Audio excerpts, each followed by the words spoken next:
Good morning, everyone. And thank you for joining us today for a very special discussion with two incredible, awesome, brilliant, smart, fun, and every other positive adjective individuals, Lilliam Barrios-Paoli and Wayne Ho, my two good friends, on the subject of reinventing and modernizing social services through business, government, and nonprofit partnerships. I am your host, Travis Terry, president of Capalino. It is my honor to moderate today's discussion. As you may know, our focus during these Future of New York series has been on gaining insights on the various sectors that make New York City extraordinary and identifying actions that you or your organization can take to help ensure that each sector thrives, particularly as we recover from the COVID pandemic.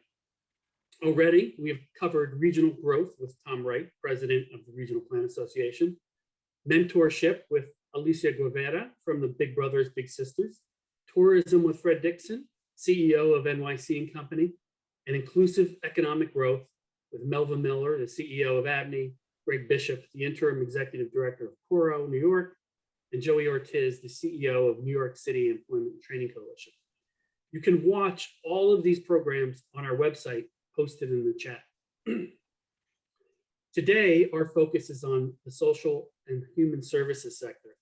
This is an area that Capalino takes very seriously and heavily committed to, largely through the leadership of our also every positive adjective individuals, Jeannie Mulgrave and Kathleen Collins, who head up our social impact team. We always believe that actions speak louder than words, and that's why we work across both the nonprofit corporate sectors to help our clients reach their potential while maximizing their contributions to New York City. Now, there is no doubt that this sector plays an important role in helping those most vulnerable by providing critical access to healthcare, housing, immigration services, food, jobs, education, and so much more. Frankly, it is the social services network, just as much as the social services sector, just as much as the finance, arts and culture, media, and real estate sectors that has made New York City a wonderful place and the economic powerhouse that it is. The COVID epidemic has further emphasized the need for social services, and with tightened government budgets, higher unemployment, a rise in homelessness and mental health strain, we need to support this sector more than ever. And we must remember that despite all of our riches and splendor in New York, we live in a city with significant poverty. In fact, over 1.1 million New Yorkers, 13%, are food insecure, which is frankly ridiculous. I should note that if we could do a vision zero for traffic fatalities, maybe we ought to consider a vision zero to end hunger. One other important point that I think people forget from time to time is that the social and human services sector is also an economic engine, employing, as reports show, over 200,000 New Yorkers. It's a big sector. I do have to say that some of the most impressive leaders I personally have ever worked with come from this sector. As the old Thomas Edison, and I think many others have said, a quote goes, "Success is 10% inspiration, 90% perspiration." Well, if that's true, then in my experience, it might explain why there are so many sweaty social service leaders. Every day, they're managing staffs of hundreds, overseeing multi-million-dollar budgets in real estate, advocating and fighting for the rights of vulnerable people, and having to read and react to politics that may overnight change a budget or a regulation. These are amazing people. And along those lines, though a theme of our series has always been about how businesses could help and businesses could help nonprofits, probably it's not lost on me that maybe business leaders should spend some time with nonprofit leaders and learn a lot. So, like I said, let's talk solutions with our two guests today. I'm so excited about. Lilliam Barrios-Paoli currently serves as senior advisor to Hunter College President Jennifer Rabb, with a special focus on special projects and community partnerships. Formerly, she was deputy mayor of Health and Human Services for the city of New York, and has headed 4 agencies, the Departments of Employment, Personnel, Housing Preservation and Development, and Human Resource Administration, and was Commissioner of Aging under Mayor Michael Bloomberg. Lilliam was also president and CEO of Safe Space New York, NYC, chair of NYC Health and Hospitals, and executive director of Lincoln Hospital in South Bronx. You may not find somebody with a better resume, I got to admit. Wayne Ho is currently the president and CEO of the Chinese American Planning Council, the nation's largest Asian American social service agency. Previously, Wayne served as the chief strategy and program officer for the Federation of Protestant Welfare Agencies and was executive director of the Coalition for Asian American Children and Families. I should note that Lilliam and Wayne both sit on many boards. I sit on a few of them myself, together with some of them, have won numerous awards and preside on or over perhaps every single governmental task force on human services. When our team at Capalino, and I want to acknowledge the great work that our head of marketing, Lindsay Harwood, has done on the future of New York. She's just done an amazing job and deserves a huge amount of credit. But when we were thinking about this important topic, frankly, I wanted to have a no bullshit, cut to the chase conversation about the sector. And I couldn't think of anyone better than Lilliam and Wayne. Before I ask the first question, I do want to remind our audience that this panel will last about an hour. If you have a question you would like me to ask, please put it in the Q&A at the bottom of your screen, and I will review it, and I hope we will certainly have time for audience questions towards the end. Also, before we start, I wanted to ask Wayne, you have been an extremely active and a really effective voice in addressing the issues of anti-Asian violence. As you can imagine, it's extremely heartbreaking for all of us and a troubling trend. And I was wondering if you may start with a few words on how our audience can support these efforts to end this nonsense, frankly, and know that you have a group of friends that want to support you and help you in making that happen. Yeah, thank you for the question, Travis, and also just thank you for the invitation to join us today, and also to be with Lilliam, someone that I greatly admire, who's been a champion for decades in this field. So in terms of anti-Asian violence, it's a hard time for the Asian American community. We have to remember that the community was affected by COVID 2 months before the rest of New York shut down, because we had a president saying Kung flu and China virus, that people were not coming to Chinatowns and other Asian neighborhoods going back to January 2020. So the economic impacts already started back then. And then now you add on the rise in hate crimes. For CPC, I have staff now, as we're reopening our programs for in-person, who are saying they're no longer scared of catching COVID.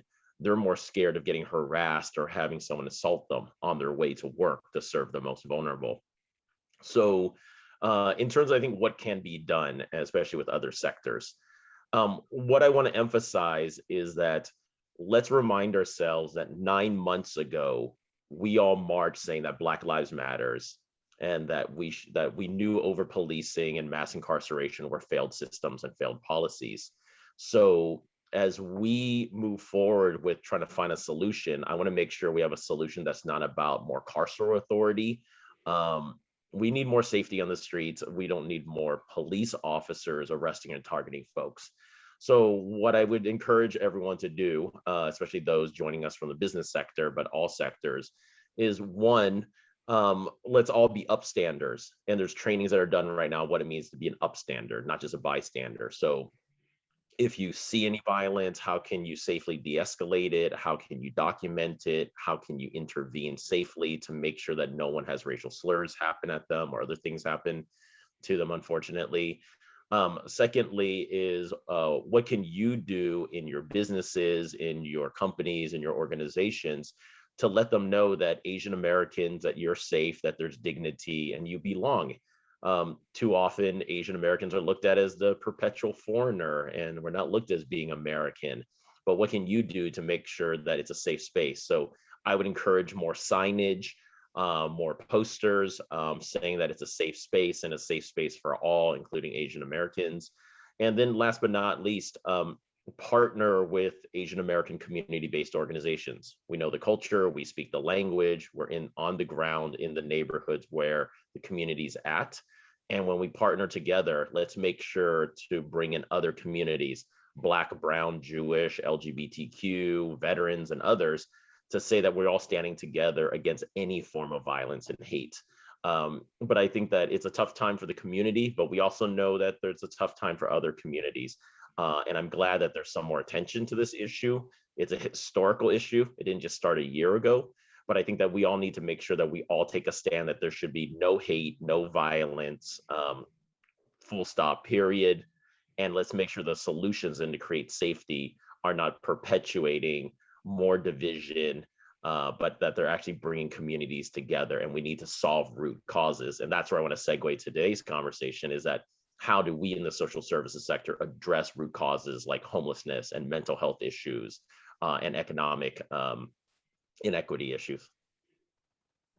Thanks, Wayne. And you know that we have your full support, and we will circulate all this information, certainly to our clients and our stakeholders and the audience that's watching today, and frankly, everyone else we know, because this is it's a team effort to try to address this. So appreciate all of your tremendous leadership on this.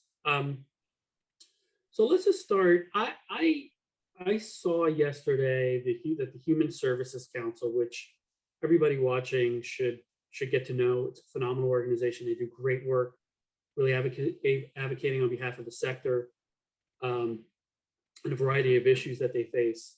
But yesterday they released a report that says that the city fell short on commitments made to the human sector on the pandemic, which frankly seems to be a pattern of false promises, if I can be so blunt. For example, Mayor de Blasio pledged emergency pay to workers at homeless and domestic violence shelters. And unfortunately, very few workers, according to the report, actually received it. Love to hear your take on this and your thoughts around this, and maybe what we could do to address it. Lillian, do you want to start us off? Sure. I think you're right. I think it is a trail of broken promises. I think that part of the problem is that government in general does not see the not-for-profit sector as a real partner. It sees it still as sort of a default partner, if you will, a captive audience in many instances, so that you make promises, and if you break them, there'll be no consequences. If you broke promises that consistently to other sectors, there'll be a lot more consequences. But in the not-for-profit, you feel, well, look, most of their budgets depend 95% from government. There's nothing they can do about it. We'll pay them whatever we want. We'll tell them whatever we want. And that's the way it is. And I think the whole relationship needs to be reevaluated. It's a partnership, whether they acknowledge it or not. And the reality is that the not-for-profit sector is a service delivery arm of government, at least insofar as social services is concerned. Government does very little directly. It's all through not-for-profits. And until we acknowledge that and actually treat the sector as they deserve to be treated, nothing will change. Yeah, it's like the ultimate public-private partnership. We keep talking about that in terms of infrastructure and development, but we never really spend a lot of time really on the importance of it from the social service sector. Wayne, what are your thoughts on this? Yeah, I took a look at HSC's report, and it's all definitely true about all the broken promises. What I would add is that I would say there's actually a lot more broken promises that they could have added to the report, but they didn't want it to go too long. Right. I think that, especially in the last year, we've seen that human services providers are essential. When New York shut down, we were told to stay out in the communities and serve the most vulnerable, from delivering meals to providing home care to providing residential services to taking care of kids, of essential workers. And we need to not only support the workers, the nonprofit workers, we need to support the organizations themselves. And I just remember all the committee calls we're on, all the meetings that we had where we came up with ideas about how do we provide hazard pay? How do we provide PPE to our workers? How do we make sure that the overhead costs are covered during this time? Because we need to pivot and be nimble as the pandemic was growing and changing and evolving. And it's just very unfortunate that we're not seen as a true partner. What I can say also is that I think there's a lot of anger in the sector, that we are really tired, and we expect the next mayoral administration, the next city council leadership, that they need to really prioritize the budget looking at nonprofits and looking at social services, because we've been providing the relief work during the pandemic. And the only way we're going to have an equitable recovery in the city and the state is if there's more resources coming to us to stabilize our organizations and to compensate our workers what they deserve during this time. They were putting their lives on the line to serve other people. And we need and we expect the same reciprocity from the city. Yeah, yeah, it's so true. Do you think, I'm just curious, just to sort of piggyback a little bit on this, do you think that part of it is there's just not enough appreciation? I mean, obviously social services does so much for human life. Like I said before, I mean, the leadership and the people who work there are heroes in so many ways. And I've always, my wife is a social worker, so former social worker, so I'm really grateful for this work they do. But do you think that part of that is that there hasn't been a real appreciation of the economic component of it, and the job creation and the economic impact that the social services provide? I mean, look, the social services sector provides hundreds of thousands of jobs for the economy of the city of New York. Not well-paid jobs by and large, but a place for people to earn a living, and that's not acknowledged. The other piece is that, the reality, New York City and New York State have made a commitment through the Constitution that they would provide for those who were more vulnerable. But they didn't say that they would provide well for those who are the most vulnerable. And part of it is that government doesn't see it as an essential, it's not an essential economic thing that they have to do because it's a commitment through the social compact. They see it as, aren't we so nice that we're doing this? And so it gets shortchanged all the time. And that's the problem. I mean, how could you do you think government could get, if they only paid 85% of the cost of building highways would get built? Right. And yet we expect the not-for-profit to go and fundraise for 15% of their budget, if not 20 or 25. And that is so unrealistic, because it's virtually impossible for most of them to do that. We spent a second on workforce. So one of the things that you both educated me on, which I didn't know as much, was that it used to be that social services were all provided by government, and now they have outsourced a significant portion of that to the nonprofits. Lilliam, as you've mentioned, how does that impact the workforce, the people that are working there? William, you touched on this a little bit about wealth creation, and we were having a conversation last week on the private sector and how wealth creation has been reduced because of the fact that people are only being paid a salary and not necessarily being paid in things like stock options and others to actually formulate and create wealth. I was just curious how the sector kind of growing more into this public-private, how that's had an impact on the social service workforce. So look, when I started working in government, I started at the end of 1979. So look how much has happened since. The reality was that most social services were still delivered by government workers. And it was sort of during, because of the fiscal crisis in many ways, but during the 80s, that a lot of these services got contracted out. And the idea of farming out all these social services as a cost-saving measure, became very prevalent.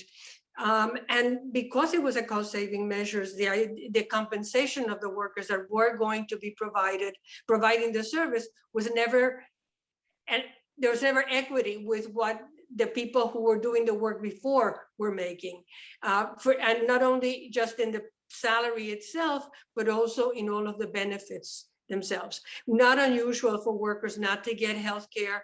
Certainly pensions are nowhere in the horizon by and large, So all of these things that serve for job security, for wealth building, were not present from the very beginning. And that is something that we have never really truly addressed. As some of the workforce got unionized, the unions address some of that, but by and large, the workforce is not unionized. And so that's the reality. If you look at, people who work in senior centers, people who work in preventive services programs, in smaller agencies, they absolutely have very few, if any, benefits, and their salaries are very, very below standard. And I would add that I hear too many stories of social services workers who during the day they're helping people enroll into public benefits or get Section 8 vouchers. And then after their doors close, then they're lining up for the exact same services because they themselves are eligible for public benefits because their pay is so low. To me, it's unconscionable that you have, once again, essential workers who cannot retire because city contracts do not cover the cost of a pension or putting into a retirement plan, or what type of health benefits are they getting because our contracts are only allowing so much health coverage and not having other coverage like disability or other coverage that's insurance coverage that's needed.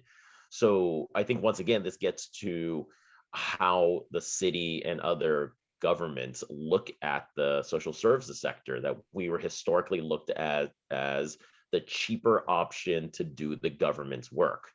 But the reality is, as you said, like over 200,000 people work in the sector. The city of New York contracts out over $4 billion a year for human services and over $4 billion a year for education services to the Department of Ed.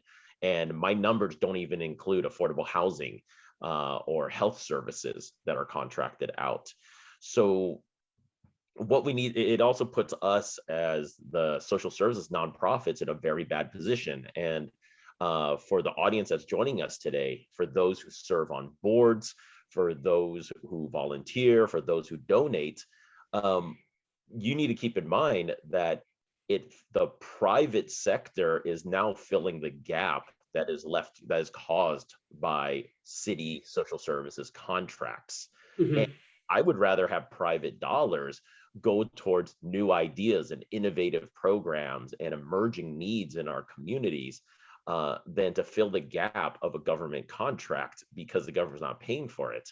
I think that we need, if we're talking about the future of social services, the city needs to stop thinking about social services as a cheaper option to do their jobs.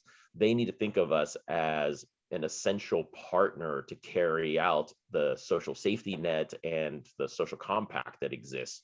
So that means that we as employers are no longer being criticized for undercompensating home care workers, or we're undercompensating our daycare workers, but that we have a workforce that's educated, that by contracts or by regulations sometimes must have masters or have other educational credentials, that they're being paid well, they're getting the proper benefits, they can retire, and the organizations that employ them have the indirect costs covered in order for us to fulfill all the regulations we have on audits and databases and evaluations and human resources.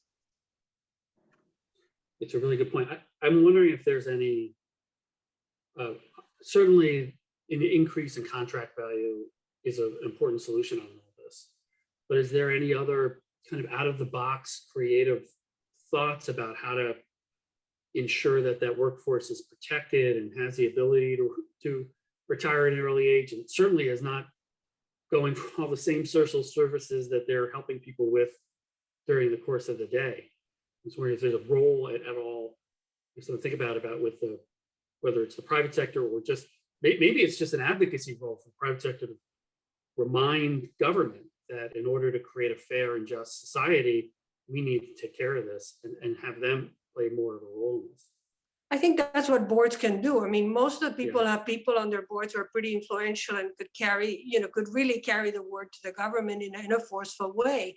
I think that's a very legitimate role. I think we need to look at the contracts that the government is doing with the not-for-profits and reconsider what's in those contracts. By and large, government, and I must say foundations as well, only want to fund program. They don't want to fund all of the infrastructure that goes into delivering a program. And I think we have to look at that. I mean, in order to, you can't have a good workforce if that, if the workforce is worried about what their health benefits are, if they're worried about the child care for their child, if they're worried about all these other things. And we've acknowledged that to some degree, in the public sector. In the private sector, but not in the public sector. So I think we have to sort of relook. I mean, the idea of paying for indirect costs was a very good one, and one of the ones that fell by the wayside, by the way. But it was by another broken promise. But it was the acknowledgement that yes, I'm asking you to do audits, and I'm asking you to be more sophisticated in your computer services, and I'm asking all these things of you, and yet I'm not paying for it. Right. Yeah, someone put a comment. I'm starting to get some Q&A and some comments into our chat box here. Someone noted that the city frequently admits COLA increases on these low salaries as well, which is shameful. There was also a comment. I mean, the other thing, we like to talk a lot of, there was a question around return on investment.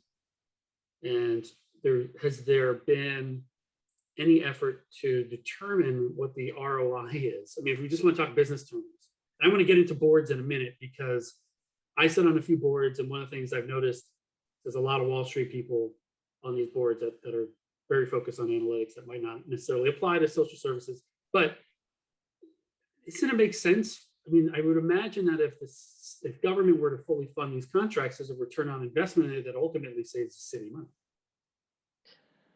Look, a lot of these programs that, the social services programs are into remediating things after the fact, which is a very ineffective way to do business by and large.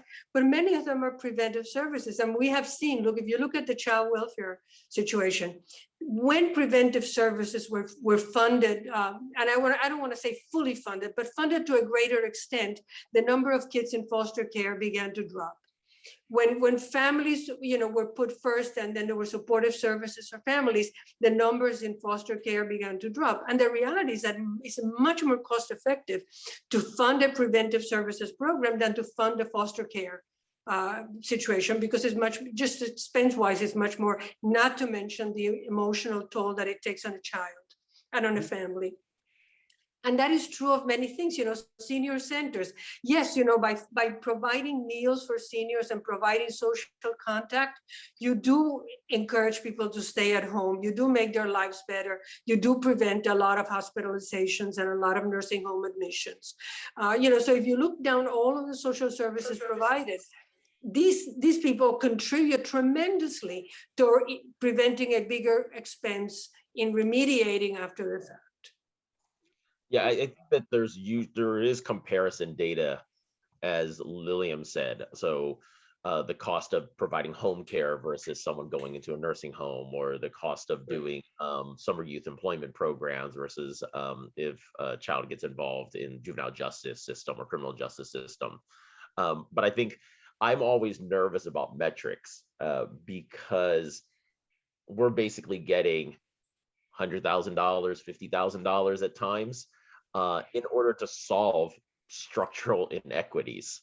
So it's generations of inequities and racism and other issues that we're trying to deal with.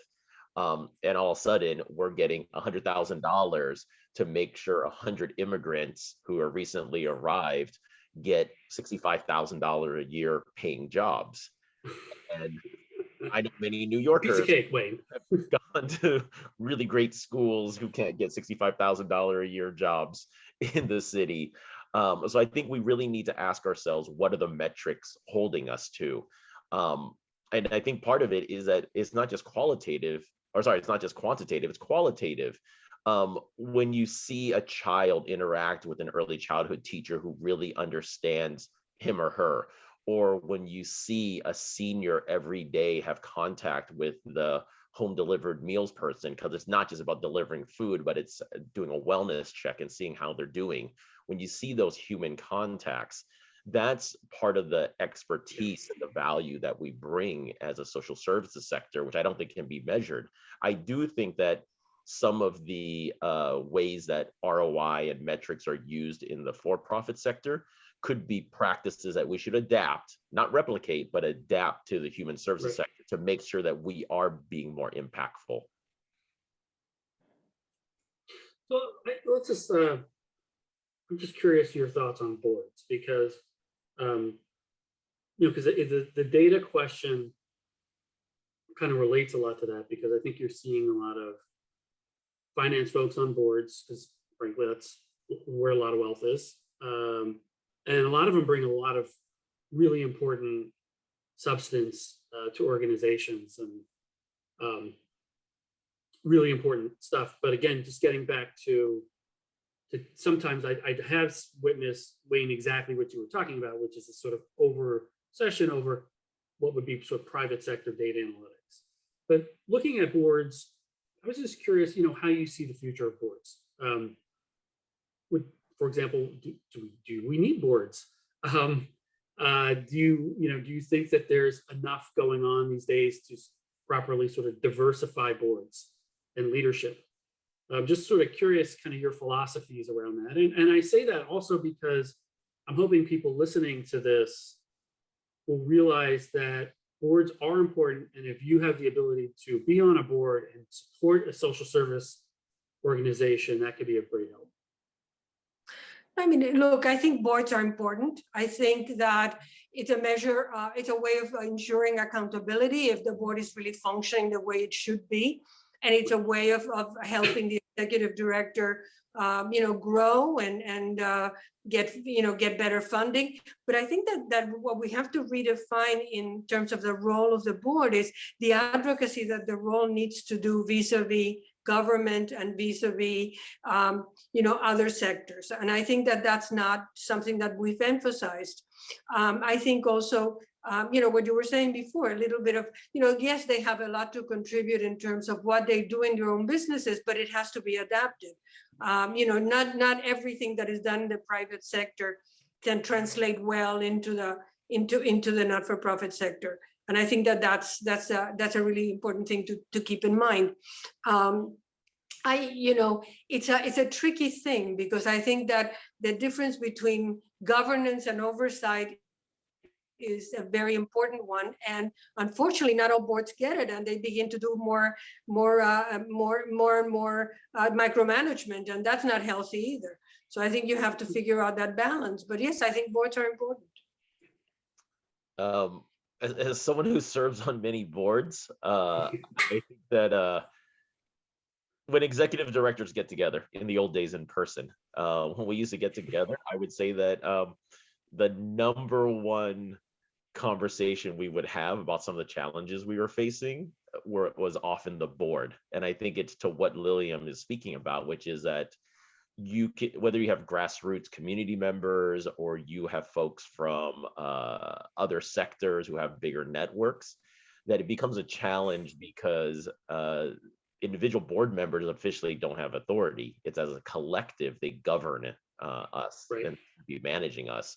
And I think that's where instead of them trying to, I would argue, direct the organization, it should be a partnership with us on what we need. And I think at this moment, we need boards to play a bigger advocacy role. And I think we need boards to play a bolder role in what we're doing. I think there's too many times we're scared of, just because we have a contract, we're scared of criticizing the administration, whether it's city, state, or federal. I think there's times where we need to stand together more, that boards should align more often together to say, we don't want the funding to work this way, or maybe we do bold actions like turning down contracts, or do we need to have a day without service so that for once the city administration and other decision makers really understand the value that we bring to the table and how many tens of thousands of people we're employing and the hundreds of thousands of millions of people we're serving every day. And maybe at that point, there's a better understanding of the value that we bring to the table. But I do think that while we're saying that the city government hasn't followed through, I think that social services nonprofits, that we need to step up our advocacy game. And I do think we have an opportunity with the incoming administration on what we as a sector need to do. Yes, I think that, there's also a lack of, I want to say a lack of respect, but a lack of understanding of the kinds of skills that you need to run an effective not-for-profit. And it's sort of the idea that anybody can do it. I guess anybody can do it, but not do it well necessarily. But the idea that it's almost, of course I can do it. It's, it's very simple. And there's that lack of understanding all that goes into managing a not-for-profit and how difficult it really is. And I think that has to sort of be brought up to the fore so much more.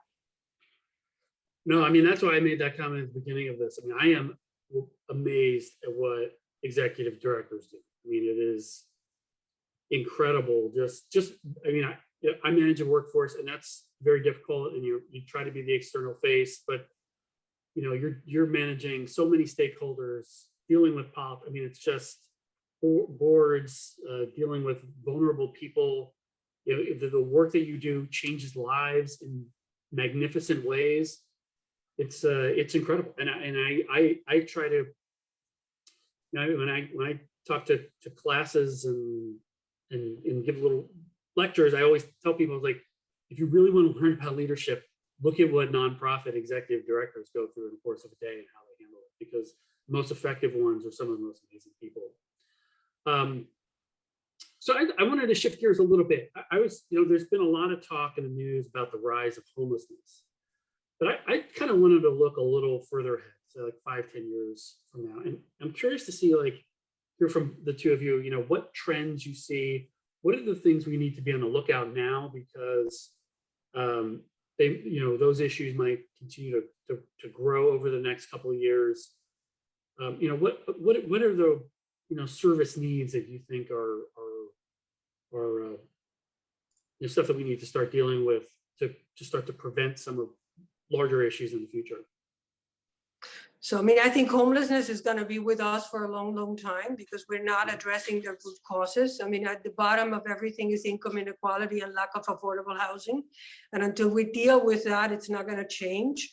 And that's in terms of family homelessness. In terms of single homelessness, there's the unaddressed issue of mental health needs and providing a real mental health system, which we don't have. I mean, it's a lot of ad hoc stuff going on, but not enough long-term commitment to real mental health services that we desperately need. I think there's the issue around substance abuse and what are we going to do with it and how do we deal with it? And I think that that's not going away either, whether it's legal or illegal substance abuse. Right. Because you can abuse legal substances as well. We know that from alcohol and other things. So, so those things are not going away. I think COVID has brought a lot of trauma into people's lives, and I think we have to address that in the near term and in the long term. I mean, trauma is not just something that you get over with and it's done and be done. I mean, a lot of children have been traumatized, and that will play out in the coming years. I think we have not come into terms with policing and what that does to people's lives, and how traumatic it is for many, many people, people of color particularly. And how do we balance a safe place, a safe city versus a city that is terrorized by people with guns on their hips? So how do we find a real balance there?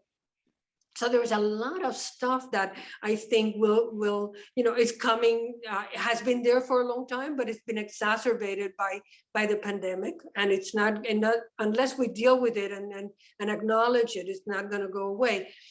We've learned a lot about health inequalities through the pandemic. How people, poor people particularly, have been really hit by the disease because of lack of preventive care that made them much more vulnerable to COVID. So all of these things have come to the fore, and either we deal with it or it's going to be haunting us forever. And I think in addition to these issues that are rising or got exacerbated during the pandemic, that we also need to look at what are the systemic issues that have been persistent and perpetuated forever. So segregation, housing segregation in New York City, school segregation that exists, and putting aside language and people's feelings about this administration or the last chancellor is that when we had a chancellor who talked a lot about the need for school integration, there was blowback from so many families in a supposedly liberal city.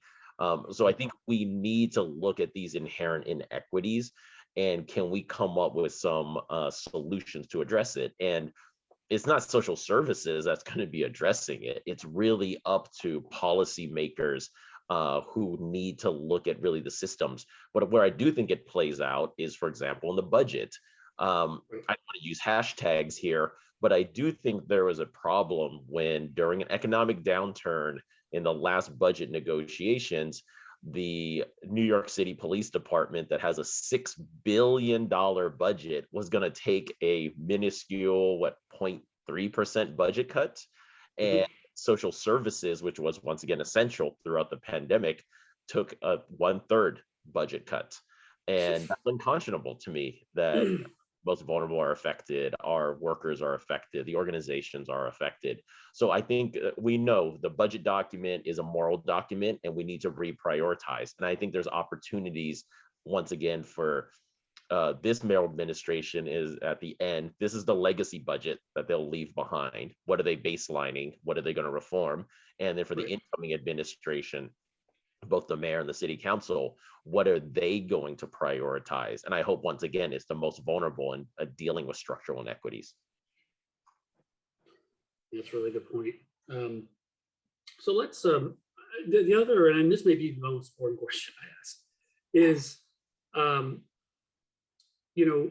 what could, we have a lot of, for example, at Capalino, we have a lot of business clients and we speak to business leaders all the time. I happen to be a list person, so I always I just think people like people love lists. So what would be the list of things that say people in the private sector could do to make sure the social services sector could thrive? I mean, it sounds like just educating them on the importance of it is certainly one. The ability to advocate a little heavier and use their voices to support the sector, maybe too. But I'd love to really, because we want to, help people help you. So what's on that list? What are things people could do that go beyond just sort of government action? I think we have to start a discussion of the difference between charity and philanthropy, and the difference between doing good and really changing the structural causes for the inequities that we see in society. I think that the idea that I can give a little bit and make me feel better and things remain the same is very problematic, because we're just perpetuating the inequalities that have existed for a very long time. And if we're serious about changing people's lives and addressing the real causes of all of the problems we have to think differently in terms of what to do. I was just reading an article, and reality is that CEOs took a huge pay increase in the middle of the economic issues and in the middle of the pandemic. And, and it was another very wealthy person pointing it out, Abigail Disney, saying, how could this be happening? And I think it's not until we really surface these things and say, okay, it's not okay. It is really not okay for this to be happening. And can we, as a society, take more responsibility of changing this way of thinking and this way of looking at life? It's not okay for people to have beyond the ridiculous, and people not to have even food to eat every day. I mean, it's just not okay. I mean, this is not the kind of society we want to be or should be. And how do we begin to turn that, or at least begin to dialogue in a way that makes the change possible? And I think to provide some examples, given what Lilliam just said, as much as I think the pandemic has been devastating with the loss of lives and the jobs lost, there has been a lot of positive actions that people have been taking outside their normal roles. The amount of mutual aid groups that have come up, the amount of donations that have come through. So as a nonprofit sector, we still do need private donations to support us.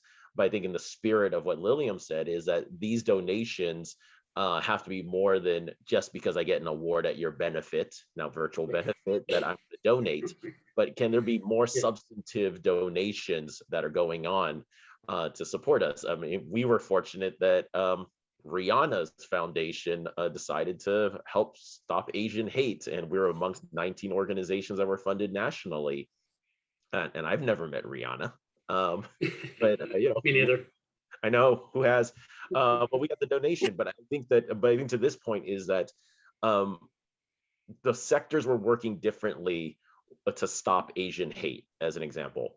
Government was calling all the time saying, what can we do? Elected officials, DA's offices in the NYPD, corporations, companies, small businesses, everyone was reaching out saying, what can we do to stop Asian hate? And we saw that donations were critical because our core funding did not allow us to address it. Partnerships were important, where we had a chance to educate other nonprofits to other corporations and businesses to talk about what's going on the ground.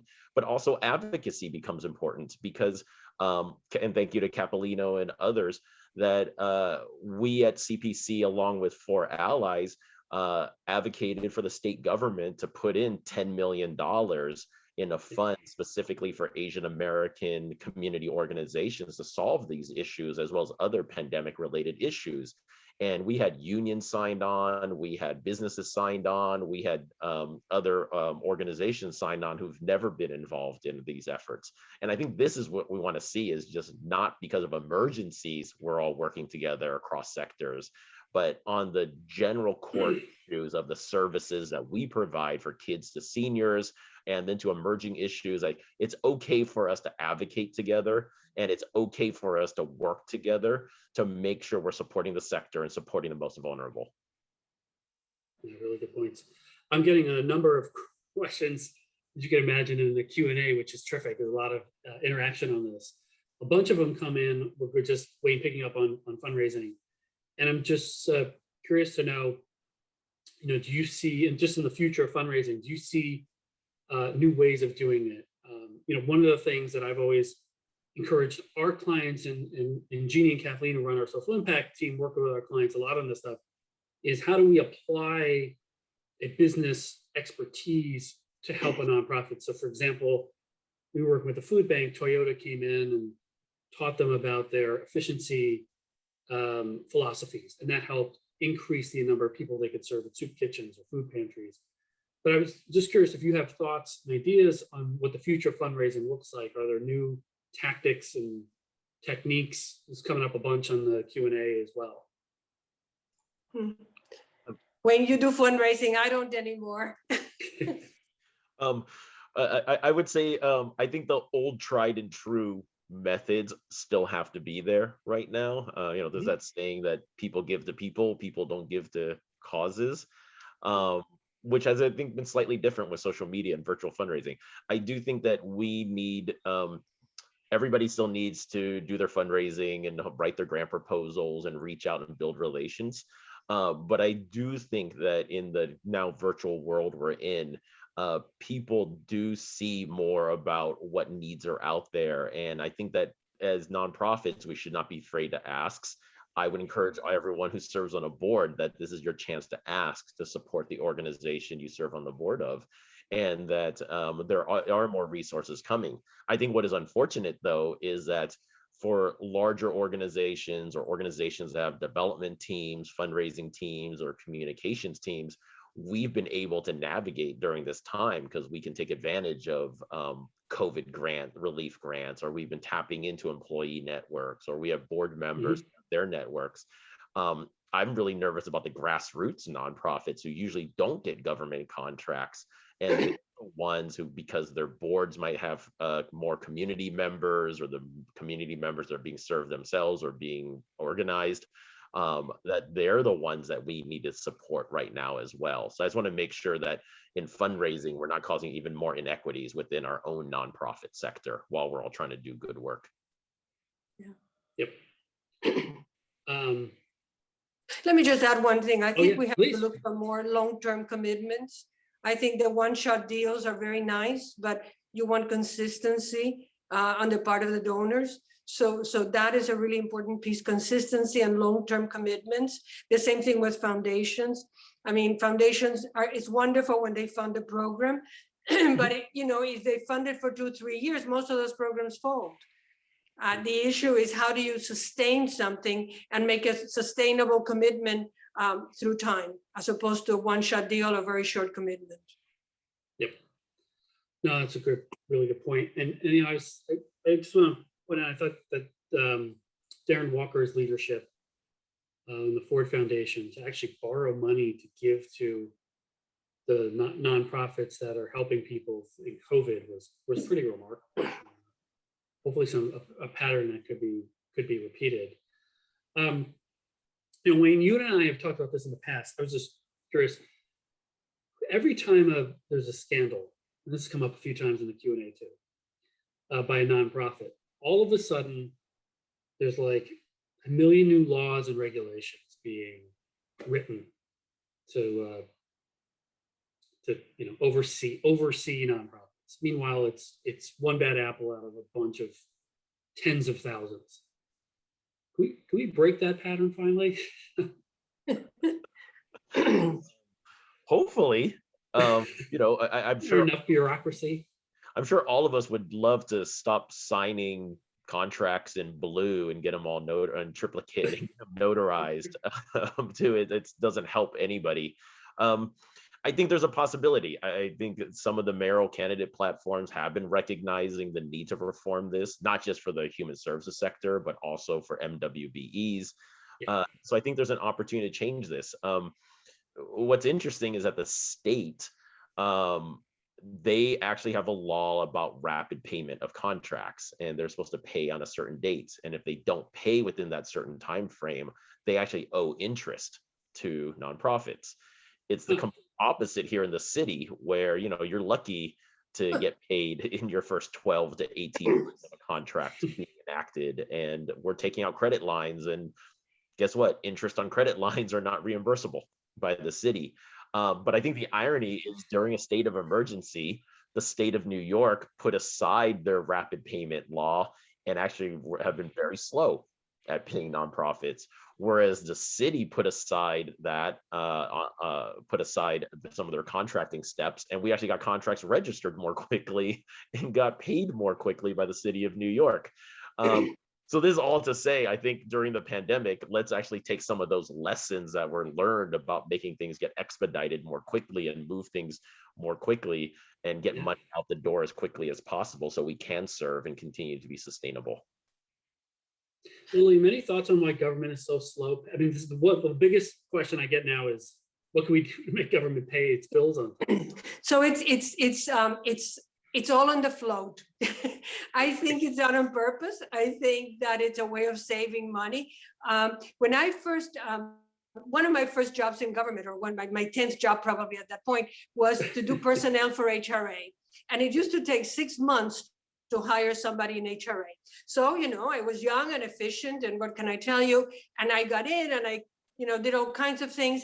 And it began to take 4 weeks to hire people. And I got a call from somebody at City Hall, very angry at me, asking me what in the name of God was I doing? And I said, well, what do you mean? I'm getting people hired so much quicker. And they said, yes, but you're busting your budget, because they were not fully funding personnel, because it would take 6 months to hire somebody at HRA. So I believe that part of why it's so slow in paying is because they are, taking their time and saving money that way. And I think it's something to be looked at. I mean, and if I'm wrong, God, I think I would be very happy. But my sense is that that's part of the game. I mean, you take your time and you pay it, as late as possible, and hopefully the full contract won't get realized. It's, if you get money in March for a contract that ends June 10th, the likelihood that you will spend everything is diminished, not to mention the fact that all that money had been appropriated and not spent. So you tell me if I'm being paranoid. Look, it's business, it's cash flow management. Yeah, absolutely. Businesses do the same thing. Absolutely. And, you know, it's understandable, but it's not fair. And it's very difficult for not-for-profits, as Wayne pointed out. I mean, you take out a credit line, you know, a line of credit, and then, you know, you have to fundraise to pay the interest. And most people don't want to pay you to pay the interest. Yeah, it's almost like the best takeaway from all of this is, how do we figure out a way to get government to pay its bills on time? That will have the return on investment. That'll stabilize nonprofits. That will serve more people, help more people. And as a result, we'll see, you know, if we're just talking basic economics, you'll see a big return on investment. So, I mean, how do we, I guess, so, all right, so in a couple of months, we're going to have a new mayor. What is she or he supposed to do in their first couple of days to help so to get this right? Like, what are the first actions? I think the contract system needs to be totally rehauled. I don't know if Wayne agrees, but I think it's a real nightmare for not-for-profit. Yeah, I would say contracting is number one. I think I would say the budget matters. It's, you know, New York City's budget is the fourth largest public budget in the entire United States. It comes after the United States government, the federal government budget, then California's, and then the state of New York's. We're the fourth largest, which also means we have the most opportunity and the most responsibility to have an equitable budget. So I think that once the new mayor starts, they have to release a prelim budget a couple weeks later. And I hope it's a prelim budget that prioritizes the most vulnerable and the organizations serving the most vulnerable at this time. I think that is ultimately, or the starting point to get things going. And then they need to start getting rid of the bureaucracy in order to make sure things move as quickly as possible, whether that's regulations or whether that's contracting issues. They need to start doing that in order to move things forward as soon as possible. I was going to say, there's like 2 more months until the primary, 2.5 more months till primary. So you guys both still have time if you want to jump in. I know we're running up in time. I mean, I could talk about this all day, and getting a lot of really great comments in the Q&A that completely agree with what you all are saying. Someone wrote something interesting that I just wanted to ask if you knew anything about, because is this concept of social return on investment. And we talk about economic return on investment, which I think there's probably proven results, but the social return on investment, I'm curious to hear your thoughts on that. And would that be a metric that may convince government policy leaders why they need to sort of take these bold actions to address some of these, you know, structural issues that the social. But, you know, we know the social return investment by Head Start, by early childhood education. I mean, you know, if you start funding aggressively early childhood education, you can change the life of many, many children. Reality is that, you know, babies' brain are almost fully done by 2 years old. So the youngest you get to them, the better off you are and the more advantages they'll have. If you don't start educating a child by the time they're, you know, until they're 5 years old, you've wasted a lot of good time. And many of them fall behind very quickly. If a child doesn't learn to read by 2nd grade, the likelihood that he'll really be on grade level it diminishes tremendously. You know, so we know these things, and we know that, you know, if you don't learn to read by 2nd grade, the likelihood is by 6th grade, you're going to be disaffected, and you probably will not go on to higher education. So, you know, all of these things we know already. I mean, you know, it's not like they haven't been umpteen million studies that have proven that. You know, Darren Walker said in one of the interviews in 60 Minutes that he was a child of Head Start. Well, he came from a poor family, poor Black family in Texas, single mother. Head Start certainly made a difference for him. And look how far he got. So, you know, we know that. Yeah, so Any final words? Yeah, I would just add that I think that what I'm happy about this, us coming together today, is that there's people across sectors. And I think that we need to stop thinking about social justice and social responsibility as one sector's responsibility. I think it's every New Yorker's and every institution's responsibility to promote social justice and address social issues. And we can see that whether it's CEOs donating money, like DoorDash's CEO donated $75,000 to CPC to address hate crimes because he himself is an Asian immigrant, to us needing to see how we prioritize, once again, the community. So I do believe that philanthropy needs to give more than 5%. And I know the argument is always, well, we won't be exist in perpetuity. I would argue that if you're worried about your perpetuity of your endowment, then it's just going to be perpetuating inequities in society. I think we need to see corporations continue to step up and realize that asking to volunteer with me actually takes up more of my capacity than me doing ourselves as a sector that is a highly trained sector. So yeah, let's dig deep into our pockets and donate. But I think it's, once again, it goes back to advocacy and change, and we need all sectors. And we've seen it once again in the last year. We need all sectors to stand together to push for change that's about the most vulnerable, as opposed to looking out for our own organizational interests.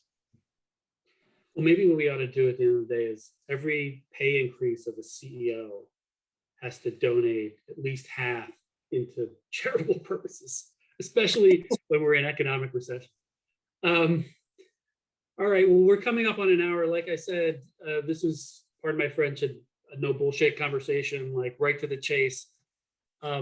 Lilliam, Wayne, you guys are just incredible. I mean, I have throughout my entire career learned so much from the two of you. I really appreciate everything you've educated me on, and continue to look forward to the partnership. And I want you and everybody in this audience to know that we're all here to help.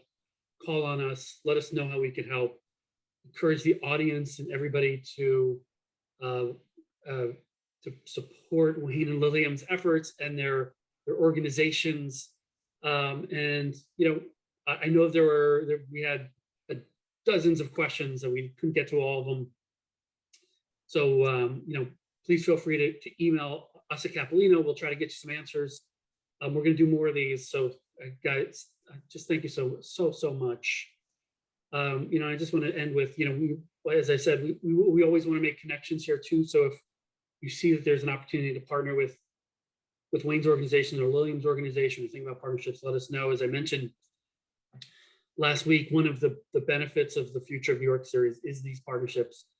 You know, my colleague Susan Hinkson a couple months ago did a Future of New York series with Alicia Guevara from Big Brothers Big Sisters and our very generous client UPS.